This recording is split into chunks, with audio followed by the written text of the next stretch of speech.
bahwa Indonesia siap bila diminta oleh semua pihak yang terlibat untuk berperan. Kami siap berperan sesuai dengan kapasitas dan kemampuan Indonesia. Saya tegaskan bahwa sudah cukup lama saya tegaskan juga di bawah pemerintah Presiden Joko Widodo pun beliau juga sudah tegaskan Indonesia siap dari segi kemanusiaan mengirim bantuan ke Gaza. Kita juga sudah mengirim tim medis yang terus bekerja di dalam Gaza dan kondisi yang cukup berbahaya. Rumah sakit di mana kita kerja sering ditembaki.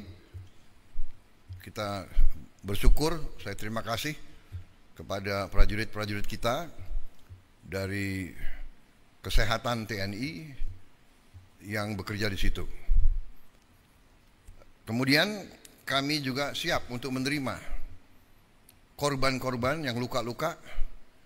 Kami nanti segera akan mengirim Menteri Luar Negeri untuk diskusi dengan pemerintah Palestina, dengan pihak-pihak di daerah tersebut, bagaimana pelaksananya.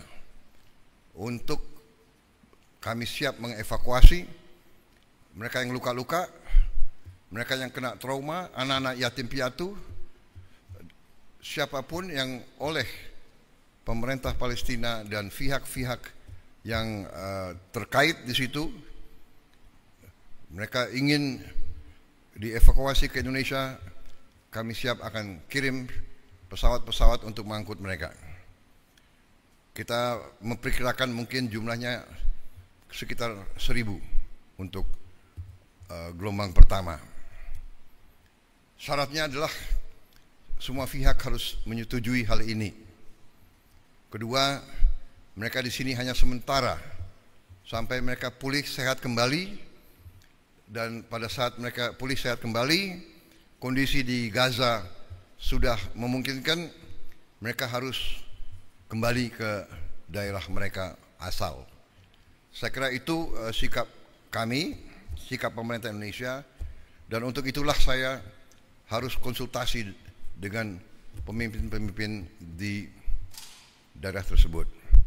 Karena terus sering kami dikirim utusan, di telepon dan sekalian bagaimana kesiapan Indonesia untuk membantu mencari penyelesaian atau membantu mendorong penyelesaian di Gaza.